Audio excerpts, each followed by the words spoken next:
حضرت امام علی ابن موسیٰ الرضا جیسے محرم شروع ہوتا، بالخصوص 200 ہجری سے لے کر 203 ہجری تک، ان 3 سالوں میں جب خراسان تشریف فرما رہے، اور اس سے پہلے بھی، لیکن بالخصوص ان 3 سالوں میں، چونکہ 12 ائمہ میں سے امام علی ابن موسیٰ الرضا وہ شخصیت ہیں، اور آپ کے بعد پھر مختصر عرصے کے لیے امام محمد تقی علیہ السلام، جنہیں خواص کے درمیان زندگی گزارنے کا موقع ملا۔ باقی ائمہ کا جو تعلق تھا اور جو گفتگو اور رفت و آمد وہ عوام سے تھی، عام مسلمانوں سے ملتے تھے، لیکن اپنی حیات طیبہ کے اپنی 20 سالہ عہد امامت میں سے 17 سال امام کے مدینہ میں گزرے، لیکن 3 سال امام علی ابن موسیٰ الرضا کے خراسان میں گزرے، خواص سے ملتے تھے، ولی عہد مملکت تھے۔ مامون الرشید کے بعد جو دوسری بڑی شخصیت اسلامی دنیا میں خیال کی جاتی تھی، اور دنیا سے آئے ہوئے مسلم غیر مسلم عمائدین سلطنت اور سفیر اور گورنر اور ملک کی بڑی بڑی شخصیتیں اور اکابرین اور سردار جن سے آ کے ملتے تھے، وہ امام علی ابن موسیٰ الرضا تھے۔ اور جیسے ہی ماہ محرم شروع ہوتا، بھائی ان کی حضرت نے پہلے بنو امیہ بنو عباس سیاہ لباس پہنتے تھے، اور حضرت امام علی ابن موسیٰ الرضا نے آ کر مامون الرشید سے کہہ کے جو تبدیلیاں لے کے آئے، ان میں سے کہا کہ سبز لباس پہنو، اور سبز لباس شروع کیا۔ اور بنو امیہ کو، بنو عباس کو اس پہ بڑی تکلیف تھی، لیکن جیسے ہی محرم شروع ہوتا خود امام علی ابن موسیٰ الرضا سیاہ لباس پہنتے۔ میں نے کل آپ کی خدمت میں عرض کیا، کچھ باتیں ان کا آپس میں ٹکراؤ نہیں ہوتا، اور ہم جس طرح سے، یہ سطحی دید ہے، یہ عامیانہ دید ہے کہ ہم ان باتوں کو آپس میں ایک دوسرے کے مقابلے میں لے کے آ جاتے ہیں۔ جیسے محرم شروع ہوتا ہے، سوشل میڈیا پر، پرنٹ میڈیا پر، آگے پیچھے جہاں موقع ملتا ہے، میسیجز میں، واٹس ایپ پہ، فیس بک پہ، اس طرح کی باتیں شروع کرتے ہیں، اور سمجھتے ہیں اچھی بات کر رہے ہیں کہ محرم لباس کی تبدیلی کا مہینہ نہیں ہے، بلکہ محرم کردار کی تبدیلی کا مہینہ ہے۔ نہ، یہ غلط بات ہے، یہ سطحی بات ہے، یہ چھوٹی بات ہے، ایسا نہیں ہے۔ محرم کردار کی تبدیلی کا مہینہ بھی ہے، اور محرم لباس کی تبدیلی کا مہینہ بھی ہے۔ یہ لباس کی تبدیلی کردار کی تبدیلی کا پیش خیمہ ہے۔ ائمہ نے سفارش کی ہے، بنو ہاشم نے مسلسل 5 سال تک کربلا کے بعد سیاہ لباس پہنا ہے۔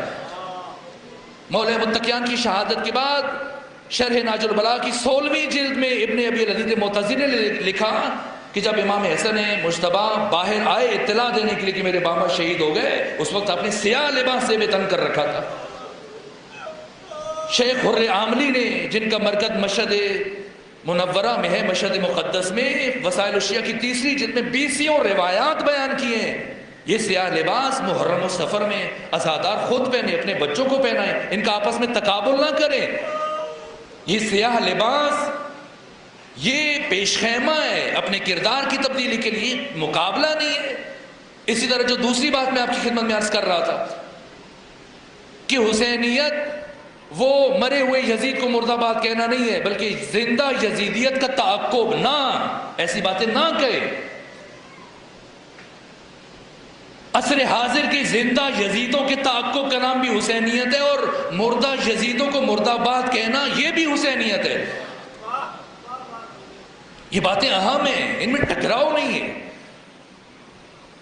امام علی ابن موسیٰ الرضا 3 سال نیشا پور میں قیام پذیر رہے، 3 سال ماہ محرم میں، اس سے پہلے بھی پہنتے تھے، لیکن اب عوام اور خواص کی نگاہیں رکی ہوئی ہیں امام علی ابن موسیٰ الرضا پر، آپ کے ایک ایک عمل پر، آپ کی سیرت اور آپ کے کردار پر۔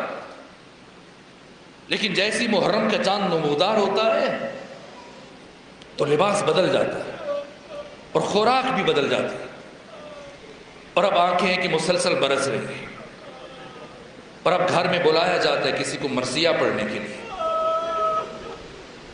کہ کوئی آئے اور آقا حسین کی شہادت بیان کرے، اور خود گریے کی تشویق کر دے۔ یہ کیا ہے؟ یہ من بکا او ابکا او تباکا وجبت لہ الجنہ، اس کا مطلب کیا ہے؟ اس گریے کی قیمت کیا ہے؟ میں کبھی کبھی سوچتا ہوں تو حیران ہو جاتا ہوں، یہ حسین ابن علی کون ہے؟ کائنات کی پست ترین چیزوں کو آقا حسین نے اتنا بلند کیا اور اتنا قیمتی بنا دیا۔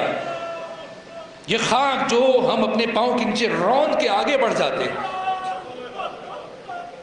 یہ مٹی، نبیوں کے قبر کی مٹی کھانا بھی حرام ہے، علی کی قبر کی مٹی بھی کھائیں حرام ہے۔ یہ حسین کون ہے جن کی قبر کی مٹی کو اللہ نے شفا بنا دیا؟ یہ اس بے قیمت چیز کو اتنا انمول کس نے بنا دیا؟ یہ جو آپ کی آنکھوں سے اشک جاری ہوئے، یہ آنسو، جب آپ کی آنکھ سے یہ آنسو نکل آیا، اس کی کیا قیمت ہے؟ یہ بے ارزش ہے، لیکن حسین نے اس بے ارزش آنسو کو اتنا قیمتی بنایا ہے، اتنا قیمتی بنایا ہے کہ امام صادق فرما رہے من بکا او ابکا او تبا کا، جو رویا، جس نے رلایا یا جس نے رونے کی کوشش کی اور شکل بنائی، وجبت لہ الجنہ، اس بے ارزش چیز کی قیمت حسین کی بارگاہ میں مومن کے لیے جنت ہے۔ لیکن کہاں کہاں روئے خدا کا حسین، اور وہ کون سی شے ہے، وہ کون سی مصیبت ہے جس پر اپنی شہادت کے بعد بھی گریہ کیا؟ جب جناب سکینہ جاتی ہیں شام غریبہ